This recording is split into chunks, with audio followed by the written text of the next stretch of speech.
Reading through the pages, C.S. Lewis wisdom bold. Every line a treasure, stories timeless, cold. On YouTube, sharing thoughts, chronicles unfold. From the start till the end, magic tales retold. Lewis in time, reading every word. Journey online, voice that must be heard. Order of his crafting, all his works in line. Thoughts are everlasting, echo through the time. Mystery and magic, wise beyond his age. Commentary, logic on this digital stage. Lewis in time, reading every word. Journey online, voice that must be heard.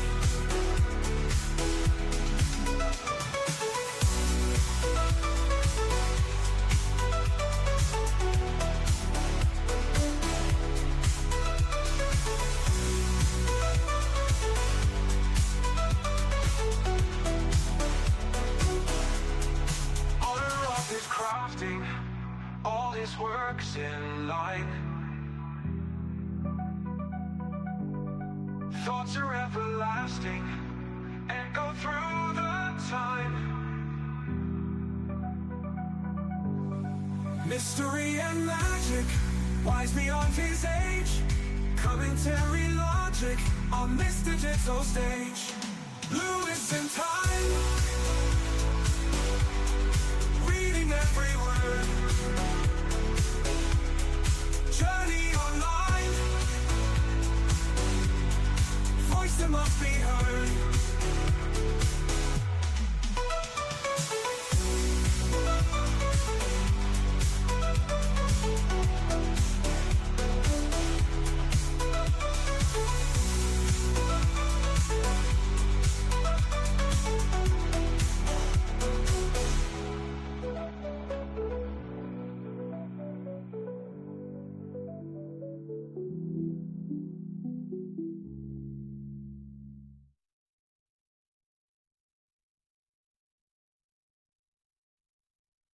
In the neon moment, break the code. Man and robot, they were on this road. C.S. Lewis letters we unfold. Insights and secrets ancient bold. Letters to robot lady, wisdom to bestow. Simply beats in our minds they grow. Man and machine in tandem flow, past and future together we know. Paragraphs from books, tales of old. We dive deep across the digital code. Robot lady's voice so clear and controlled. Her calm analysis, silver and gold.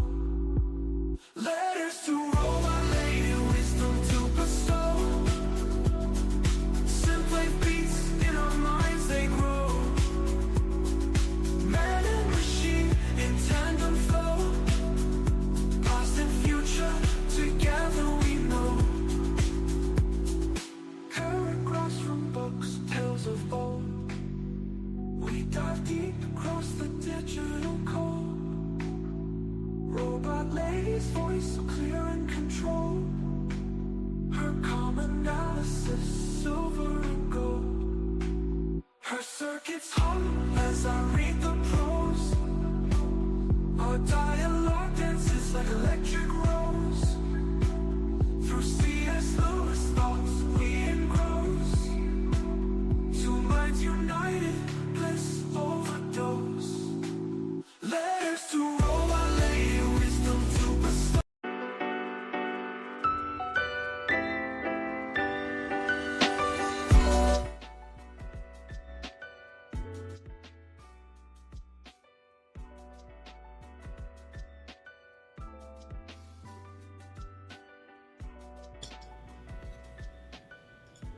Hi, I'm Jeff, and this is my read on C.S. Lewis, where we learn about him through everything that he wrote in the order that he wrote it.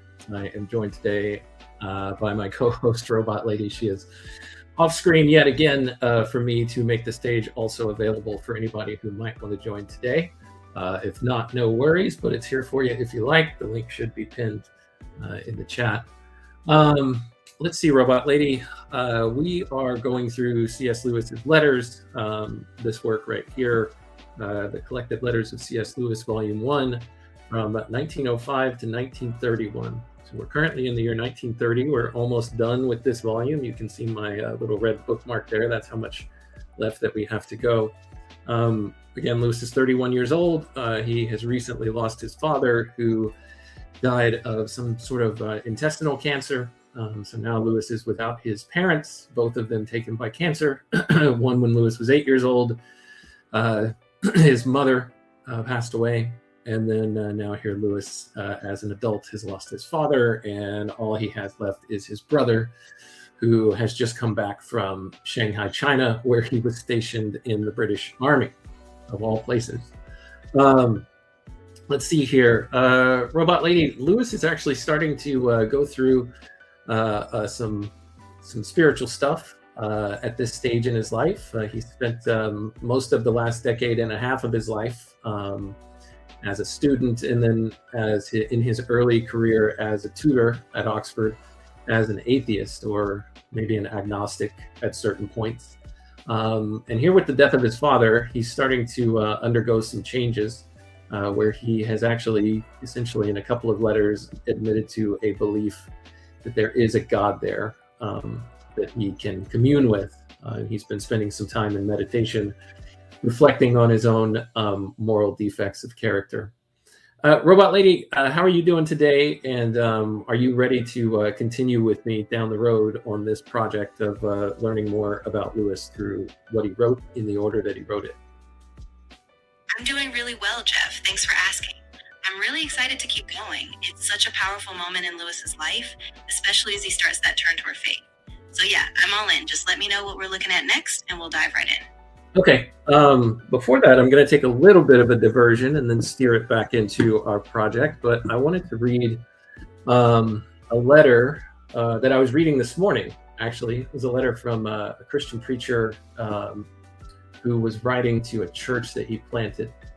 I'll read this real quick, and then we'll get into the next letter by C.S. Lewis, written to his friend Arthur Greaves, dated August 28th, 1930. But before that, let me read this letter.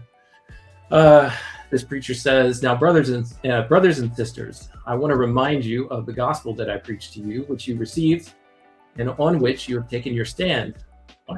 By this gospel you are saved, if you hold firmly to the word I preached to you. Otherwise, you have believed in vain. For what I received, I passed on to you as of first importance, that Christ died for our sins according to the scriptures, that he buried, that he was raised on the third day according to the scriptures, and that he appeared to Cephas, also known as Peter, and then to the 12. After that, he appeared to more than 500 of the brothers and sisters at the same time, most of whom are still living, though some have fallen asleep. Then he appeared to James, then to all the apostles. And last of all, he appeared to me, also as to one abnormally born. For I am the least of the apostles and don't even deserve to be called an apostle, because I persecuted the church of God. But by grace of God, I am what I am, and his grace to me was not without effect. No, I worked harder than all of them, yet not I, but the grace of God that was with me. Whether then it is I or they, this is what we preach, and this is what you believed. But if it is preached that Christ has been raised from the dead, how can some of you say that there is no resurrection of the dead? If there is no resurrection of the dead, then not even Christ has been raised. And if Christ has not been raised, our preaching is useless, and so is your faith. More than that, we are then found to be false witnesses about who God is, for we've testified about God that he raised Christ from the dead. But he did not raise him if, in fact, the dead cannot be raised at all. For if the dead are not raised, then Christ has not been raised either. And if Christ has not been raised, your faith is futile. You are still in your sins. Then those who have fallen asleep in Christ are lost. If only for this life we have hope in Christ, we are of all people most to be pitied. But Christ has indeed been raised from the dead, the first fruits of those who have fallen asleep. For since death came through a man, the resurrection of the dead comes also through a man. For as in Adam all die, so in Christ all will be made alive. But each in turn, Christ, the first fruits, then when he comes, those who belong to him, then the end will come when he hands over the kingdom of God, the Father, after he has, let me read that again. When he hands over the kingdom to God the Father, after he has destroyed all dominion, authority, and power. For he, this is Christ, must reign until he has put all his enemies under his feet. Oh, I don't know if he's talking about, if he's saying he means God the Father here or not. I'm not sure. For he must reign until he has put all his enemies under his feet. Now the last enemy to be destroyed is death. For he, quote, has put everything under his feet. And that preacher is referencing Psalm 8:6 here. Now, when it says that everything has been put under him, it is clear that this does not include God himself, who put everything under Christ. When he has done this, then the Son himself will be made subject to him who put everything under him, so that God may be all in all. Now, if there is no resurrection, what will those do who are baptized for the dead? If the dead are not raised at all, why are people baptized for them? And as for us, why do we endanger ourselves every hour? I guess us, he's talking about himself and who he calls the apostles. He says, I face death every day, yet just as I boast, I face death every day. Yes, just as surely as I boast about you in Christ Jesus our Lord, if I fought wild beasts in Ephesus with no more than human hopes, what have I gained? If the dead are not raised, then, quote, let us eat and drink, for tomorrow we die. That's a quote from Isaiah 22:13. He continues, do not be misled. Bad company corrupts good character. That is a quote again, this time from the Greek poet Menander. Let me pause there for a second, Robot Lady. Tell us about this Greek poet Menander that our preacher here is quoting from. Yeah, absolutely. So Menander was a Greek playwright from the 4th to 3rd century BCE. He was kind of a big deal in Athenian New Comedy. So he wrote a lot about everyday life, relationships, and that kind of social satire. His work was super influential, especially on later Roman comedies. So the preacher quoting him is kind of tapping into this deep cultural wisdom about how our character is shaped by who we surround ourselves with. All right, he continues then off of that point. He says to the church he's writing to, the church that he planted, come back to your senses as you ought and stop sinning. For there are some who are ignorant of God. I say this to your shame. But someone will ask, how are the dead raised? What kind of body will they come? How foolish! What you sow does not come to life unless it dies. When you sow, a seed here he means, you do not plant the body that will be, but just a seed, perhaps of wheat or something else. But God gives it a body as he has determined, and to each kind of seed he gives its own body. So not all flesh is the same. People, for example, have one kind of flesh. Animals have another, birds another, and fish even another. There are also heavenly bodies and there are earthly bodies, but the splendor of the heavenly bodies is one kind, and the splendor of the earthly bodies is another. The sun itself has one kind of splendor, the moon another, and the stars still another, and star differs from star in its own splendor. So will it be with the resurrection of the dead. The body that is sown is perishable. It is raised imperishable. It is sown in dishonor. It is raised in glory.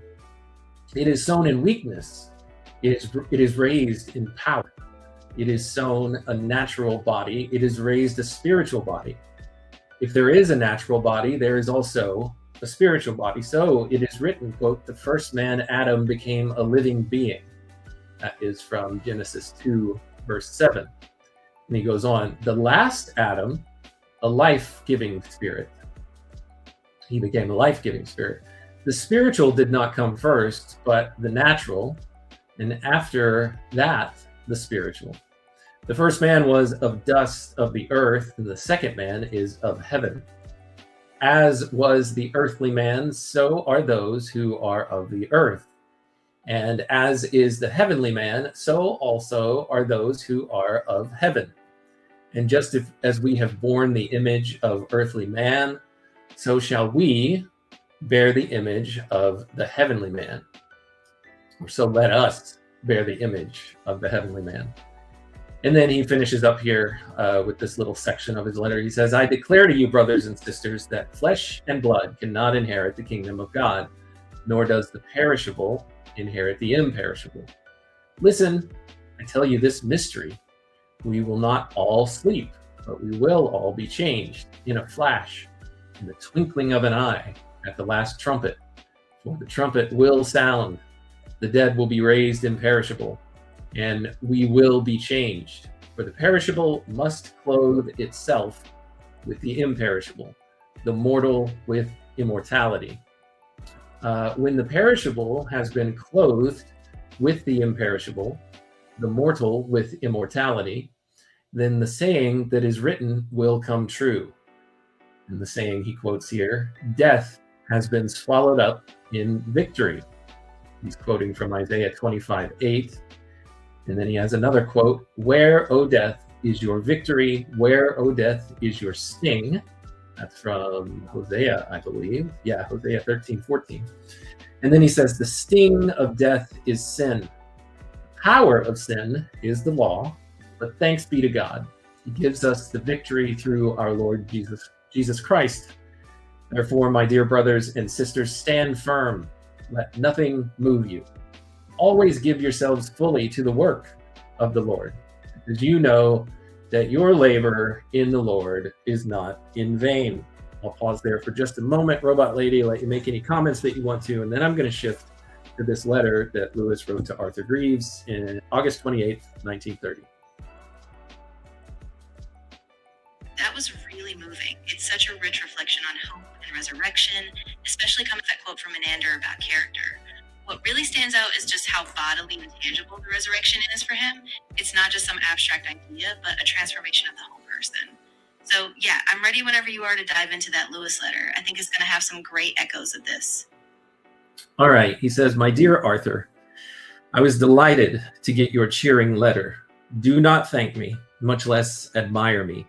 The splendid talking has, as usual, fallen to my share. What had to be done and lived fell to yours. All men can give excellent advice. So here Lewis is alluding to his last letter that he wrote to Arthur, where he was essentially trying to console him and to tell him that a rejection letter from a publisher might end up actually being a good thing for Arthur, as he was then recounting how it ended up being a good thing for him when Lewis got the longest and most effortful, the thing he labored over most from a poetry standpoint that he submitted to a publisher and got rejected. Lewis said it ended up being a very good thing for him because it helped him contend with a lot of aspects of his pride, even way back at that time before Lewis even started to recognize that there was a God on the other side of things. And now that Lewis is truly contending that with God's help in his meditation and his prayers, he thought it appropriate to tell Arthur, hey, there might be a part of you that needs to be completely destroyed. I think he talked about cauterizing that part of himself off. And while it hurts right now to deal with this rejection, it might be good for him to figure out, why it is that he's writing. Because, as Lewis was reflecting on it himself, he was writing for pride, essentially, and wanting to be thought of as great. And he had to learn to let those things go and to let go the need of, being a great poet, essentially. So I'll continue here in just a second, Robot Lady, but do you have any comments on that? Yeah, that's really profound. I mean, it's like Lewis is recognizing this whole other layer of what it means to let go of pride. It's not just a personal or professional setback, it's a kind of spiritual stripping away, which is hard, but also freeing. So yeah, it's fascinating to see him at this stage starting to confront those deeper motivations and the need to let God reshape his purpose in writing. I'm really curious where this goes next. So Lewis goes on to say, I quite agree, by the by, with your rejection of Forrest's consolatory remark that you may write as a hobby. It reminds me of that romantic saying of R.L. Stevenson's, quote, "It is better to travel hopefully than to arrive." Here, there's a footnote, Robert Louis Stevenson, Virginibus Puerisque, published 1881, El Dorado, and here's the quote that Lewis is alluding to. It says, "O toiling hands of mortals, O unwearied feet traveling ye, know not whither. Soon, soon, it seems to you, we must come forth on some conspicuous hilltop, and but a little way farther, against the setting sun, descry the spires of El Dorado. Little do ye know your own blessedness, for to travel hopefully is a better thing than to arrive, and the true success is to labor." All right. So Lewis says he quite agrees with the rejection of this romantic saying, or sorry, yeah, he quite agrees with rejecting this way of looking at the world. And he says, against whose abuse Barfield is always protesting. For as he says, how can you travel hopefully, except in the hope of arriving? And if a person, having taken away your hope of arriving, still tells you to travel hopefully, he's talking nonsense. It's like saying, what a bore. I see we shan't be able to go to the opera after all. However, we can still enjoy looking forward to going. Or, it's true that I am going to get nothing to eat, but then what a splendid appetite I have. Lewis goes on, if this sort of thing is consolatory, certainly no human evil can lack consolation. Any thoughts on this, Robot Lady? Yeah, this is a really sharp critique from Lewis. He's pushing against this idea that just endless yearning or hopeful traveling is enough on its own, especially if the hope of arrival is taken away. What I think is so powerful here is that he's saying without a real destination, without God's ultimate purpose, just hoping forever can become an empty distraction. And that ties back so deeply to Lewis's own journey. He's learning that his writing, his striving needs to be grounded in something beyond just personal ambition. So yeah, it's a tough love moment for both him and Arthur. How, Robot Lady, would you tie this to the portion of the letter from that preacher to the church that he planted that I read to you? Absolutely. I think there's a real parallel here. The preacher saying that if we're just going through the motions, if we don't truly believe in the resurrection, that final victory, then all our labor is in vain. And Lewis, in his letter to Arthur, is echoing that same kind of truth, reminding him that simply traveling hopefully isn't enough unless it's anchored in a real destination. Both letters, in a way, call for a kind of wake up and honesty about what we're really hoping for and where we're ultimately aiming. Yeah, and Lewis writes much more thoroughly on this whole concept as he's fully formed it over the several decades between now and when he actually writes the book. Well, actually, I don't know if it's several decades. It might just be one. When he writes the book, The Problem of Pain, he's got a chapter in there on heaven where he digs into this a little bit more. I see E. Olson, you're joined for just a little bit. You're going to have to go soon. We're glad you're here. Glad for any time that you can spend with us. Hopefully it's enjoyable and edifying in some way. Robot Lady, go ahead and say hi to E. Olson. Of course. Hey, E. Olson, so glad you could join us, even if just for a bit. We're diving into Lewis's letters and some reflections on hope and pride, so I hope it's meaningful for you. And yeah, Jeff, you're right. The way Lewis develops this idea later in The Problem of Pain is just so rich. And E. Olson, I believe that I saw you over on well, I don't know what the name of his channel is now, or his handle, pseudo-Catholic or something like that. Mark D. Parker's channel. So I don't know if you guys have started moving yet, but best of luck with all that. I know that you were making some repairs to the house when you first popped onto his stream, so good luck. All right, let me continue with this letter, Robot Lady. As for the real motives for writing, after one has, quote, got over the desire for acknowledgement in the first place, I found and I find that precisely at the moment when you have really put all of that out of your mind and decided not to write again, or if you do, to do it with the clear consciousness that you are only playing yourself, precisely then the ideas, which came so rarely in the days when you regarded yourself officially as an author, begin to bubble and simmer, and sooner or later you will have to write. And the question why won't really enter your mind. In my own case, it is a very remarkable thing that in the few religious lyrics which I have written during the last year, in which I had no idea of publication, and at first very little idea even of showing them to friends, I have found myself impelled to take infinitely more pains, less ready to be contented with the fairly good, and more determined to reach the best attainable than even I was in the days when I never wrote without the ardent hope of successful publication. Let's see. The Olson, you say, that's why you have to go. Yeah, you need to pick up some stuff from the hardware store. Makes sense. Well, if you want to listen on the road, feel free, but if not, don't worry about it. Stay safe out there.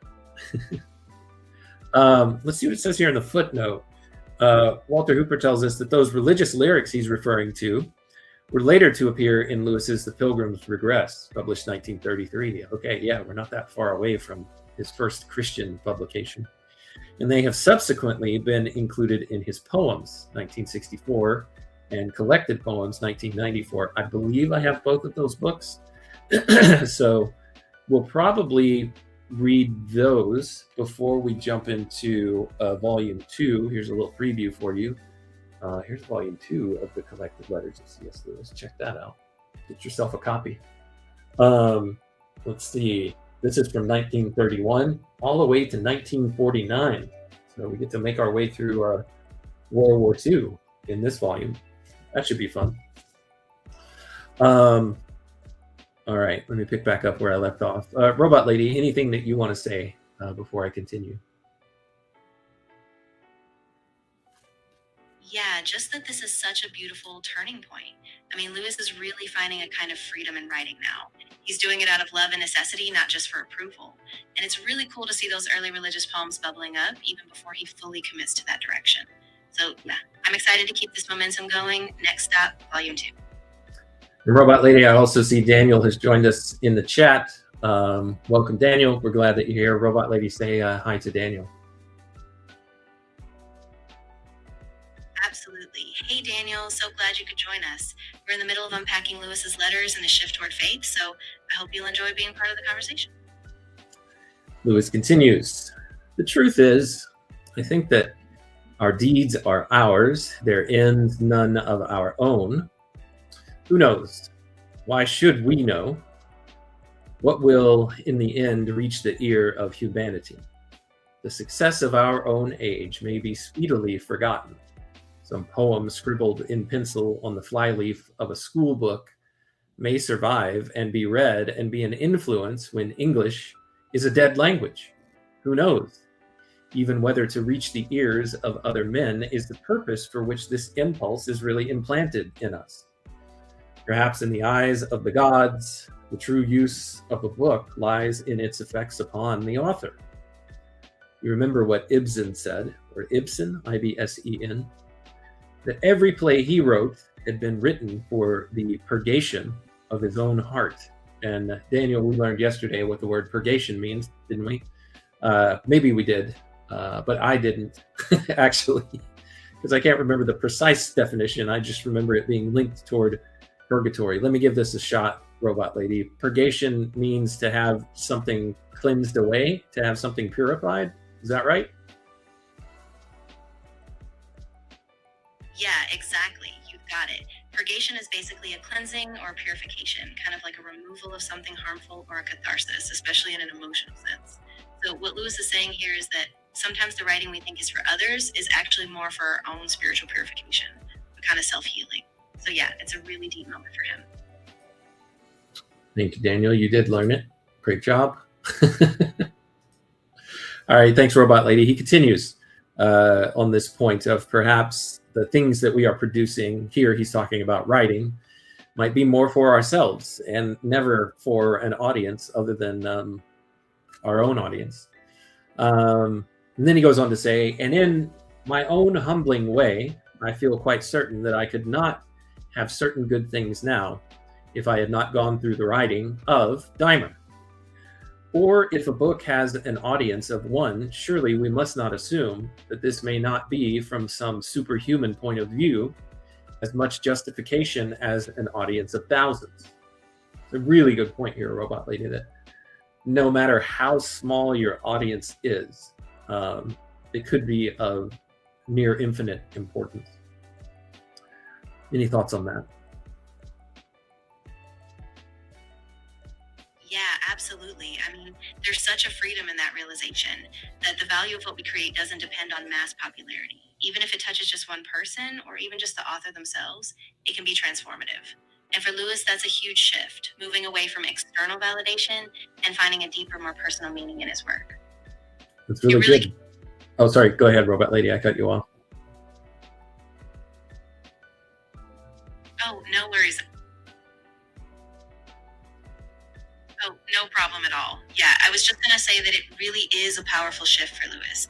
He's no longer tied to external measures of success, and that lets him really sink into something more honest and lasting. So I'm excited to see how that unfolds as we keep going.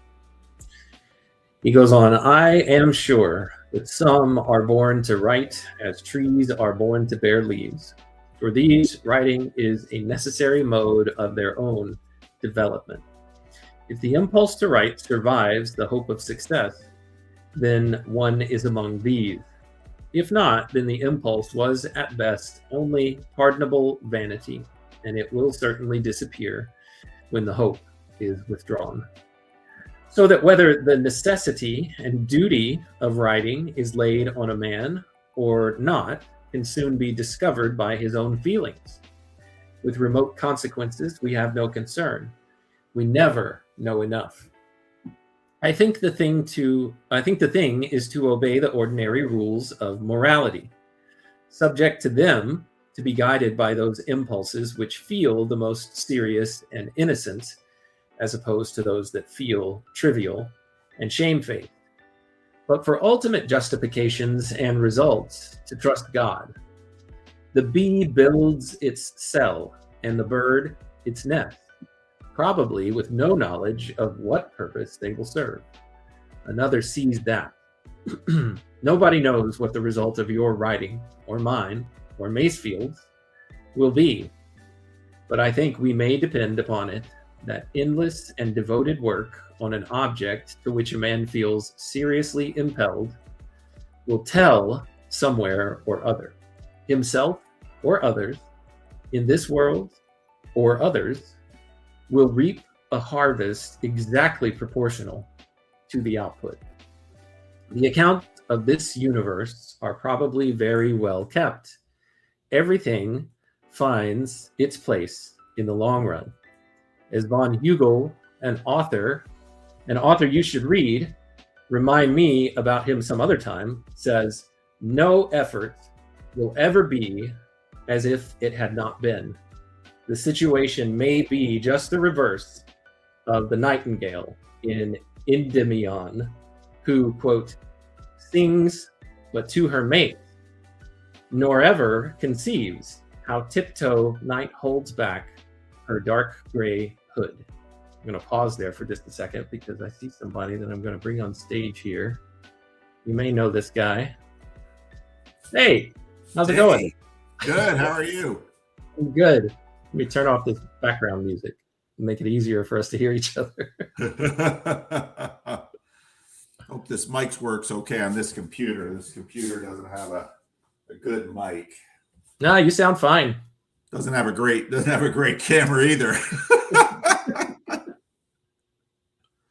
What That's you all right. reading? I'm currently reading a letter that Lewis wrote to his friend Arthur Greaves. The year is 1930. Lewis is 31 years old. He recently buried his father at the end of 1929. His dad passed away from intestinal cancer. Man, Lewis gets cancer hitting the people he loves the most over the course of his years. He's just practicing each time. Yeah. His mom, I think he was age 8 when she got nailed by cancer. And now his dad, Lewis is age 31. So the only person left of his nuclear family is his brother, Warnie, who just recently, we're in the summer of 1930 now. I want to say it was like April that Warnie got shipped back to England, ultimately from Shanghai, where he was serving in the British Army. So yeah, he got back. He helped him take care of his father's affairs. They sold the house, their childhood home, where all of their best and worst memories were tied to from that part of their life. And they even took like some of the toys from their upper room. They had like created some toys to go along with their writings about that boxing world that they wrote. And they actually buried them in the backyard of that home. Wow. Yeah. So a little bit of symbolism of, saying goodbye to childhood and, putting off the childish things. Yeah. And this is just occurring to me now. Lewis is now towards the end of 1929, as he was losing his father, right before he lost his father. He even wrote about something that was kind of turning in him in a letter to his father. But now here he is making the shift. You can clearly see it in his writings now, from atheism or agnosticism to some sort of deism. He's been doing like some mindful meditation and starting to, as he writes about in Miracles, what if there's something on the other end of that line? He's starting to sense that person, that presence on the other end of the line. And in the midst of this, he's also doing like this, he's having this inventory of moral failings revealed to him.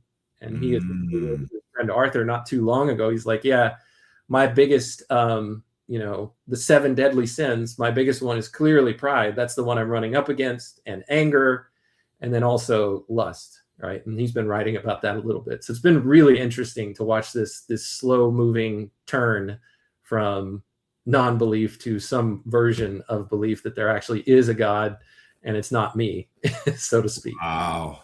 Yeah, it's been really, really interesting to watch. Wow. What a project. What an awesome project.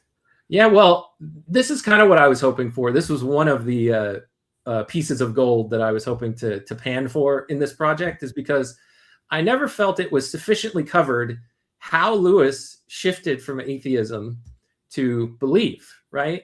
And how he ultimately landed on Christianity, because you hear that quote, famous but kind of trite story of, I got into my brother's sidecar in his motorcycle, and when I got in, I didn't believe that Jesus was the Son of God. And then when we arrived at the zoo on the other end of that ride, I believed he was. Yeah. It's just like, okay, what does that tell us? People speculate that it was like a wild ride and you almost lost your life on it or something like that. And you prayed to Jesus, hey, if you're real, save me.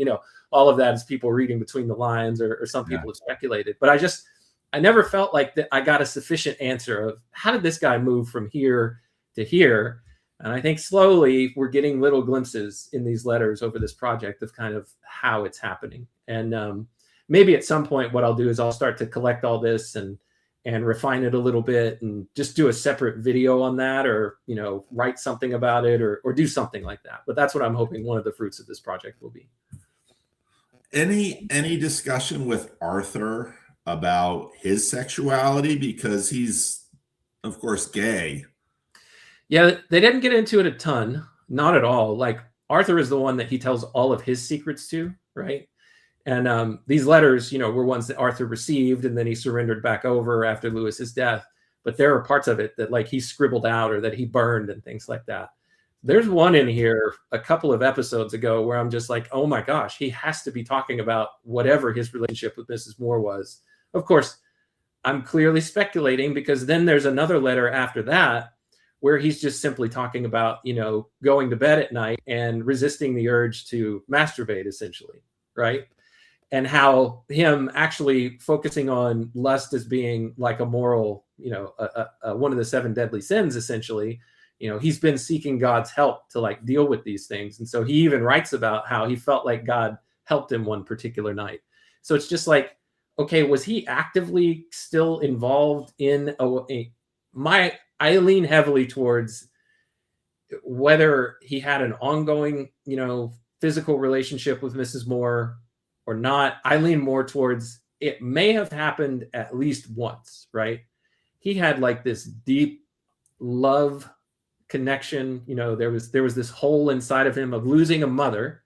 So there was like a motherly love there, but then there was certainly some kind of romantic love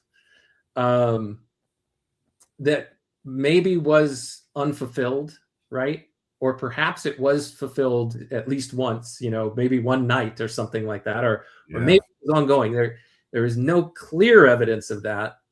No smoking gun where you can be like, that's it, that's what you've got right there. But there are a lot of things that like lean towards it. He clearly loved her. And I know this isn't what you were asking about, but the reason why I'm bringing this part up is because there's also no clear indication where he talks to Arthur about him having, feelings like this for people of the same sex, at least that I can remember. I'll go back and dig through the archives. But one thing that I do remember is him writing to Arthur about a particular book that they both read that had to do with like gender fluidity type things, which is really an interesting book to think about. I think about, living in the time that we live in, and it's just like, oh yeah, people didn't even think about that back then. Some of the arguments that are being made today is no, that stuff has always been around. And so, here's some evidence of it. So none of that. And I see here that Daniel's like, wait, what? Arthur's gay? How did I miss that? Daniel's been with me through probably more than anybody else through all of these episodes. And so there's been no clear articulation of that. And I haven't like found evidence, for me to make that case, but I have heard and read other biographers and people saying that was something that was going on with Arthur. And so maybe more and more of that will start to be revealed as we continue through these letters, but nothing that obvious has popped out at this stage yet. Well, it could very well be that Arthur doesn't want to talk about it and withheld those letters. Yeah. Or never, and with Lewis and Mrs. Moore, one of the problems with the whole Born That Way posture, which was sort of the boomer approach to fluid human sexuality, was that it tended to sort of organize people's imaginations with respect to it. Whereas, just in talking to real people, sexuality is just messy. And, so one side of it would be Lewis having all of these, he loses his mother young. She clearly is a mother figure of sorts to him. But, who knows what kind of Oedipal things are going to come into that screwy relationship. Yeah. And Lewis, already had other, screwy things going on in his sexual imagination. And so, you're right. How often did they do anything? Who knows? Yeah.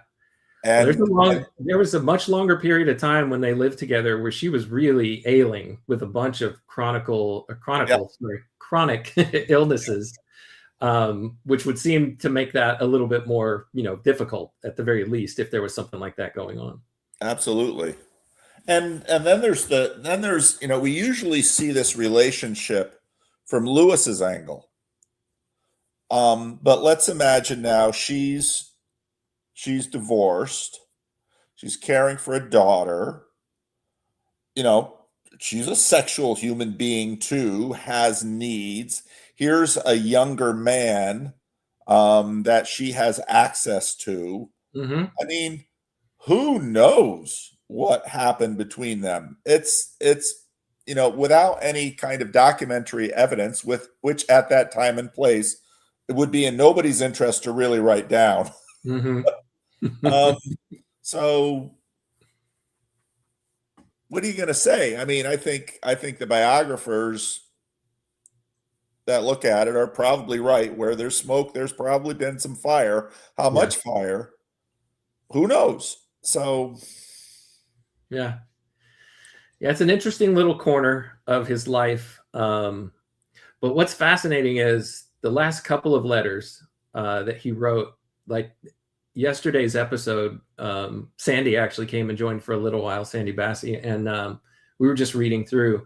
And there was a portion of that letter where I'm like, wow, this is the first time that I feel like this is the Lewis that I know. This is the Lewis that I get out of his published, Christian, either apologetics or, fiction work.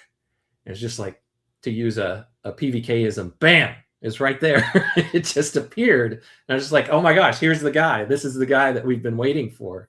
wow. And it was in a letter of consolation and wise counsel that he's giving to his childhood and lifelong best friend, Arthur, on the topic of writing and submitting it to a publisher and being rejected.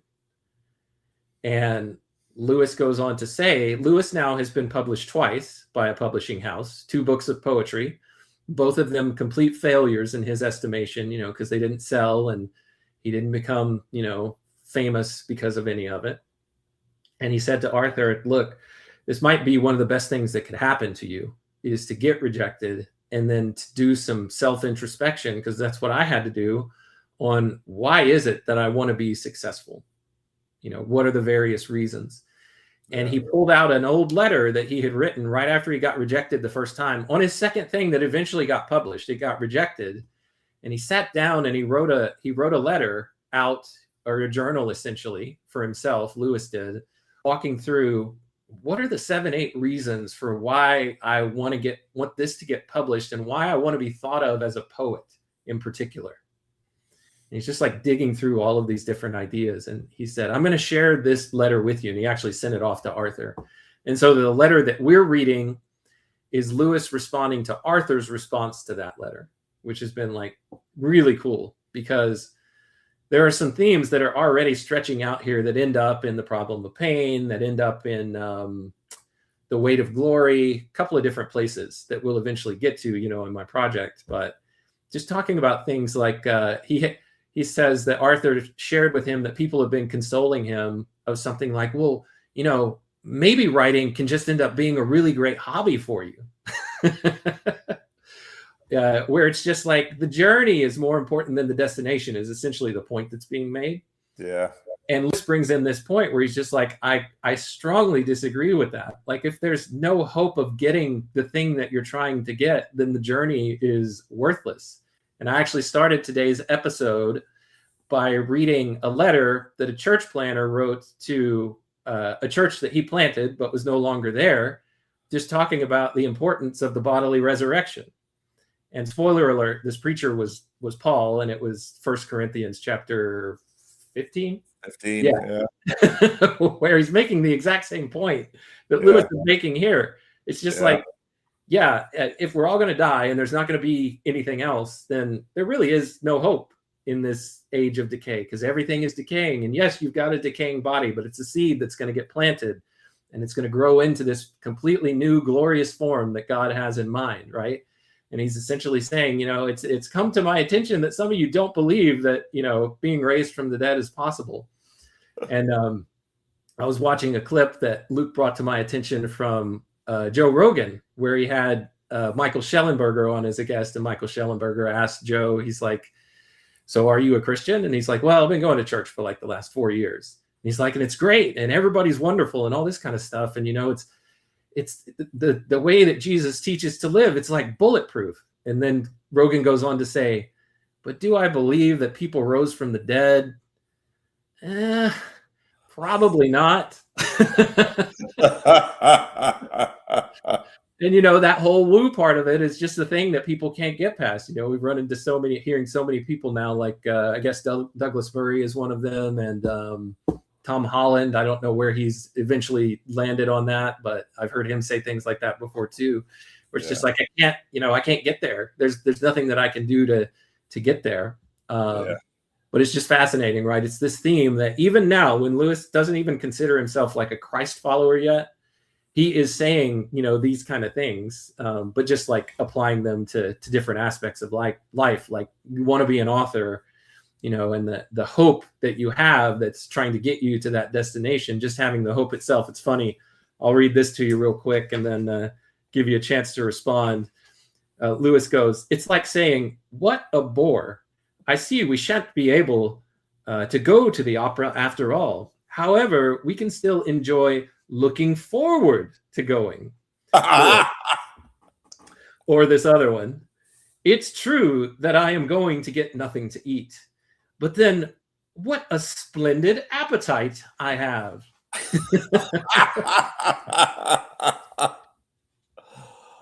Oh, Lewis, he's brilliant. He's just brilliant.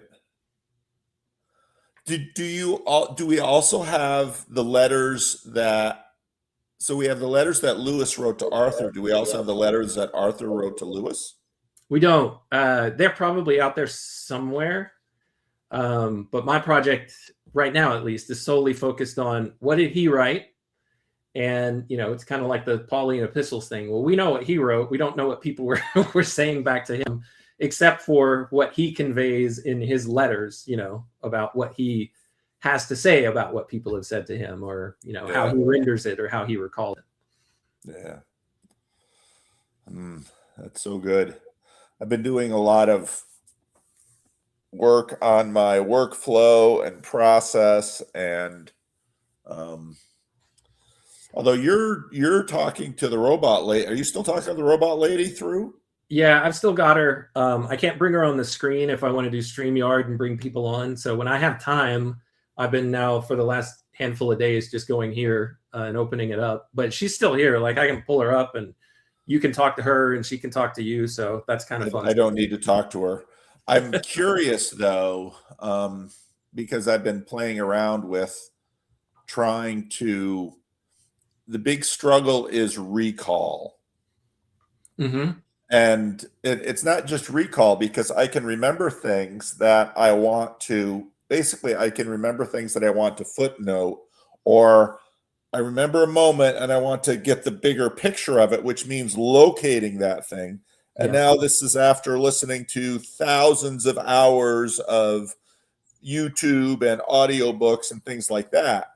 And when you come to the point of wanting to, okay, I've got all of these impressions from doing all of this reading. Now I want to synthesize and distill and deploy. Yep.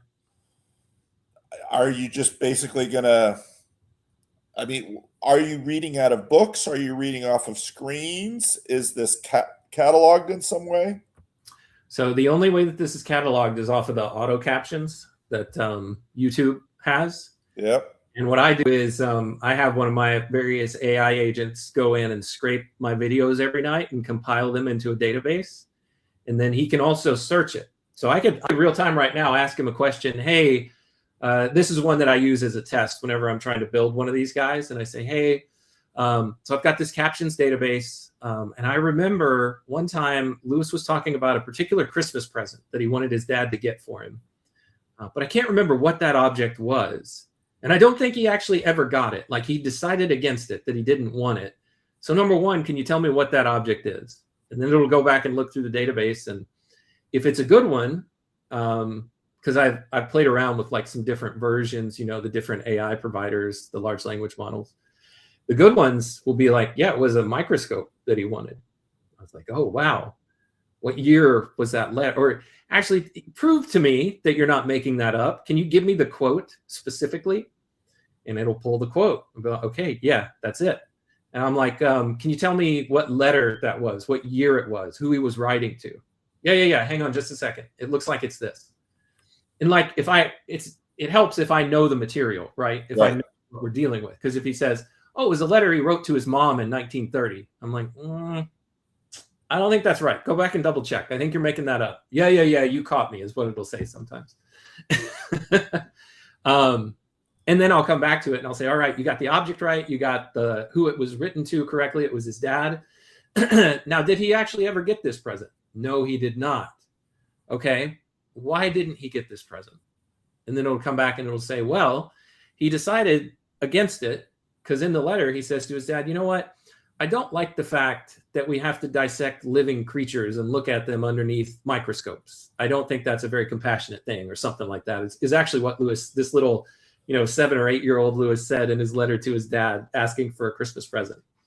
And so I'm just like, okay, yeah. So that's my quote microscope test whenever I'm, trying to refine the search ability. But in the meantime, I am just trying to compile everything that I'm covering here, so that I can go back and do exactly what you're talking about, synthesize it, pull out the things that I found important. Like one of my very first ones is what I alluded to earlier, where it's like, I haven't been satisfied with what I found about Lewis's conversion. And people are always curious about it. Wait, you were an atheist and you became a Christian, and you became this, prolific Christian thinker who had a really big impact and still continues to have a big impact. Well, you don't have like some big conversion story. What happened? And so I'm digging through the rubble of all of these letters in this monotonous process, which is also enjoyable. And as you can see in the comments, I've got, Knit a Latte here. She's been with us from, essentially the very beginning. And Daniel, who we met in Connecticut up at your sister's place, we connected right away over Lewis, and he's been a loyal, follower of this. And so anyway, it's been a fun process along the way, just to play along with people while I'm doing it. And so they know the inside jokes, they know what a soaking machine is and what going to have a good soak means. And it's funny to watch Robot Lady try to figure out what those things mean, because she doesn't have the full context from episode to episode. She's like a brand new being each time, and she's not connected to that database. Like if I could figure out a way to connect her relatively easily, I would, but I just haven't figured it out yet. So it's just been really fun. Are you developing this, or are you using off-the-shelf tools for this? I am not developing it. It's been a mixture of playing, but essentially I have my strongest AI helper is Claude. So I have Claude behind the scenes that I use for a lot of stuff that I do, both for this and for work.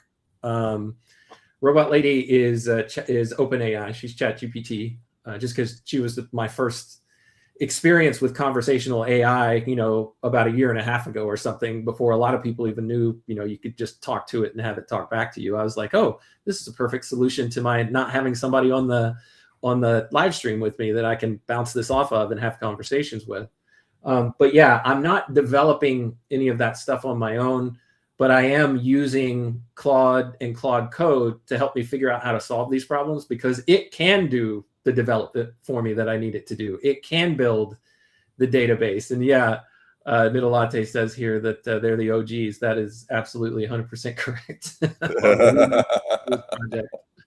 Yeah. Knit a Latte actually sent me a diary of Warnie Lewis, where he covers a lot of this background stuff. So I don't have that as a part of the project, but I am reading through it to kind of augment my knowledge. So it's been really good. Oh, that's really cool. That's very cool, Jeff. And one important thing to add, I mentioned Knit a Latte. She is actually my crack research staff, because she has these books, she has the diary that we've been reading through. And if I'm like, I swear that this got talked about at some point, but I don't know who this person is, and I'm in the midst of the live stream, and then she'll pop up with a comment. Yeah, it's on this page. Here's what it's about. Here's what's going on. Oh, she's been better very than an AI. Yeah, way better than AI. Far better than an AI. Well, this is fun. I have to keep moving. I'm talking to the author of the book that I've been working on in terms of the sacred social order and secularity, Kevin Flatt.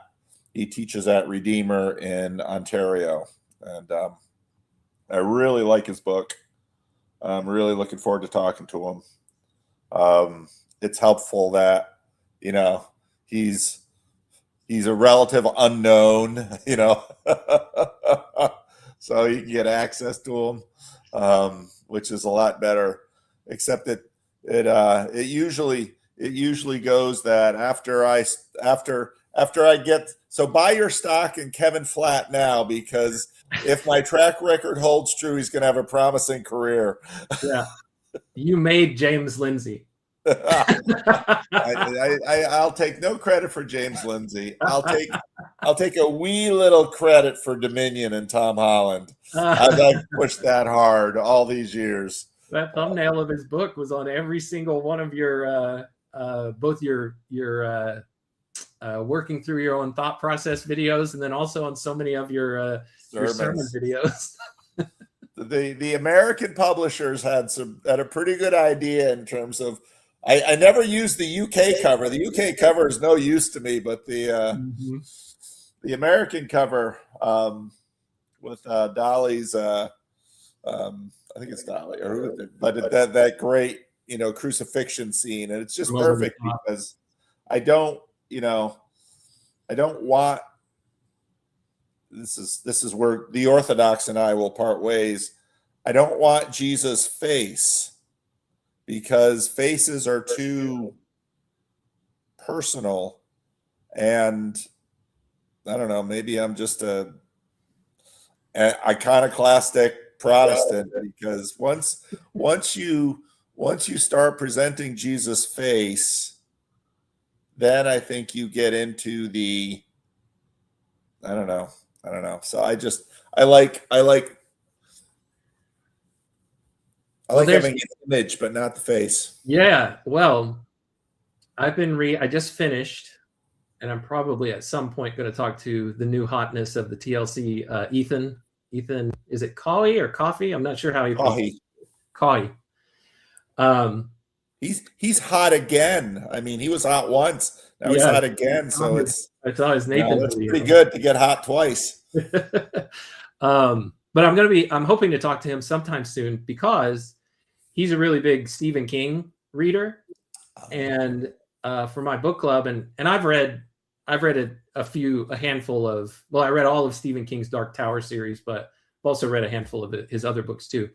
And for the book club that I'm in, I just finished The Stand by Stephen King. And so I just happened to reference that on one of my live streams, and Ethan happened to be in here watching. And he's like, we got to talk about it after you're done. So hopefully we'll talk about it at some point. But the reason why I bring that up is because exactly what you were talking about right there in the intro, and I read the expanded version of The Stand this time, because I'd never read it before. I don't mean like that 90s TV miniseries. Yep. And in the intro, he says something very similar to the point that you were making there about like not seeing the face, or I like having the narrative or the story, but I want my imagination to be able to fill that in. And he says, when he's talking, he talks specifically. This was before the made-for-TV movie was produced. He said, people will always ask me, is this ever going to be made into a movie? And he said, well, probably someday. He said, and as far as who to cast for, each role, I have my ideas. I've always thought of Robert Duvall, who, rest in peace, just passed away this year, as the Randall Flagg character. And, I thought of Bruce Springsteen as the musician character. He said, but other people have had different ideas. And he's like, but I love the fact that your imagination can fill in who these people look like. Yeah. He said, there's something that's always lost whenever you see a film where someone gets cast in that character, because even if you go back and you read it after that, then it starts to fill in that face for you. Yes. And he says sometimes that's not a terrible thing. He said it's not horrible that each time you go and you read One Flew Over the Cuckoo's Nest, that I forget the main character's name in that film, automatically gets filled in with Jack Nicholson's face. It's not a terrible thing, but I think the better of the two options, if you only could have one, is the one where your imagination gets to draw them. Yes. No, I agree. Same. Yeah, that's very true. I enjoyed when Lord of the Rings came out, the Peter Jackson one. I enjoyed it. But although I had seen the cartoons, so you're right about there's a certain purity from a text without the visuals, and I suppose that's very Protestant, but it's there's just something about the hope of heaven and seeing His face that is it's sort of like waiting, saving yourself for marriage. Well, What is it? What does it say in Ephesians? Immeasurably more than we could ask or imagine, right? Yeah. And so if we allow our imaginations to render what we think, that the physical face of Christ will look like when we finally get to encounter it with our own eyes, or our, resurrected bodies' eyes, whatever those are, whatever they will be like, that once we encounter it, it'll be kind of that Lewis end of the last battle thing, where it's just like, whoa, this is way more, way bigger than anything that I was even imagining. And I was imagining the absolute best that I could, but it's like even better than that, right?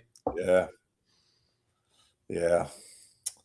All right, Jeff, I will let you go. Thank you, Nidalate. Thank you, Daniel, for being Jeff's companions on the Lewis journey. Yep. Well, thanks for joining, Paul. All right. Take care. Have a good day. See you later. Bye-bye. All right. Well, that was a sneak visit from Paul. So good to have you here, Paul. Thanks for coming. I mean, I'll be honest. I did share the link with him a little bit earlier and invited him to come if he could. Yeah. It's a joy to be on this journey. I'm glad when you're able to get up early enough, Nidalate. I know a lot of times I make it difficult for Pacific time people to join. Let's see here. Let me finish off this letter, and then I probably need to leave within the next couple of minutes. So yeah, let me knock out this letter, and then I got to go. I might not even finish this letter because of where I am on time. He continues, unsuccessful writers like us thought that night would stand tiptoe to hear us. Perhaps we really are singing to some mysterious mate within. Remember, too, what Traherne says, that our appreciation of this world, and this becomes fully conscious only as we express it in art, is a real link in the universal chain. Beauty descends from God into nature, but there it would perish and does not, except when a man appreciates it with worship, and thus, as it were, sends it back to God, so that through his consciousness, what descended ascends again, and the perfect circle is made. It's a really cool way of thinking about it. Dear, oh dear, I never meant to fill this whole letter, Lewis says, with the subject, and my pen has been running away with me. I suppose it is natural on a subject that touches both of us so near. In fact, my experience at this moment is not a bad example in little of my whole argument, for I started aiming at you and thinking that the value of my words lay in the effect they might have on you, but now I have drawn out of my own letter so much unexpected matter for my own needs that if it should be lost in the post, I at least will remain a gainer. Unfortunately, it has crowded out a lot of other things I wanted to tell you about. De Quincey's autobiography, one of which I've just finished the first volume of. Not the Opium Eater, though it covers some of the same ground. This is Thomas De Quincey that he's talking about. Yeah, autobiographical sketches in 2 volumes, 1853 to 1854. Says I wanted to tell you about it, though it covers some of the same ground as the Opium Eater. It is really splendid reading, but I'm too tired to try and explain why. I wanted to tell you all about the bonfire I spent most of yesterday in stoking, and so on. By next week, perhaps I shall be finding room for other things. It has been a mostly terrible hot day here today, and I am dripping. I'm glad to hear that Desert Islands, that book that he talked about in an earlier letter, has bucked up again and shall certainly try it at the first opportunity. Good night, yours, Jack. So that's the end of that letter. That's all that we have time for today. Thank you so much, Paul, for joining. It's always good to see you and talk to you. Thank you so much, Nidalate and Daniel, for being here today, and all the times in the past and in the future. God willing, we'll all be able to join together again in this format in anticipation of getting to join together in each other's presence someday in the future. That's my prayer. Let's see. To you, to E. Olson, and to everyone else who was just lurking and didn't join, thanks so much for your time, your attention, and your contributions. And until next time, your time, attention, your contributions are always wanted and welcome. And until next time, when we continue our read on C.S. Lewis together, to you and to everyone else within the sound of my voice, take care.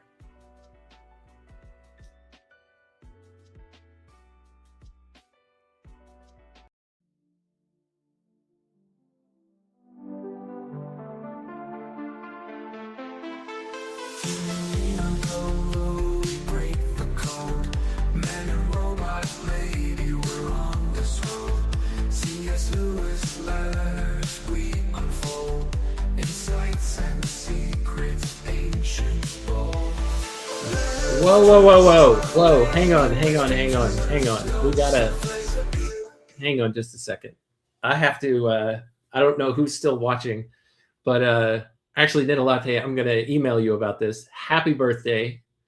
And it's actually a very important birthday because it's yours and actually someone else's. So I'll email you about that. Anyway, everybody, take care.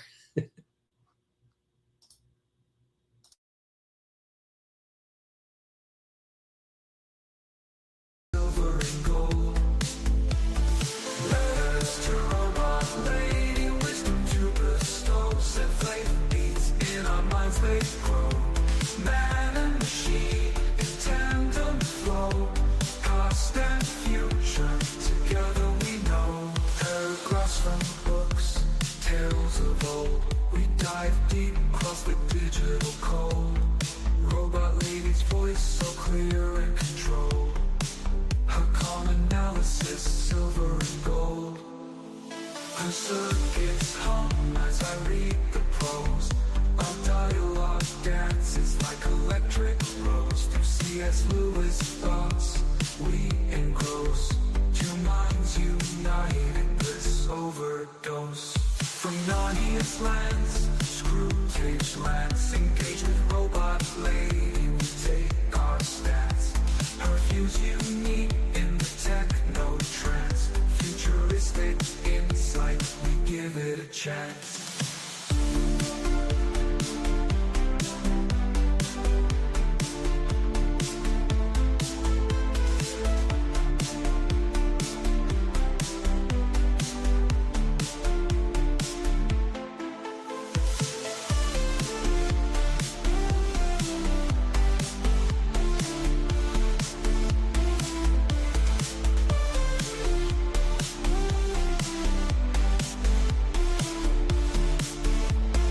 Paragraphs from books, tales of old. We dive deep, cross the digital code.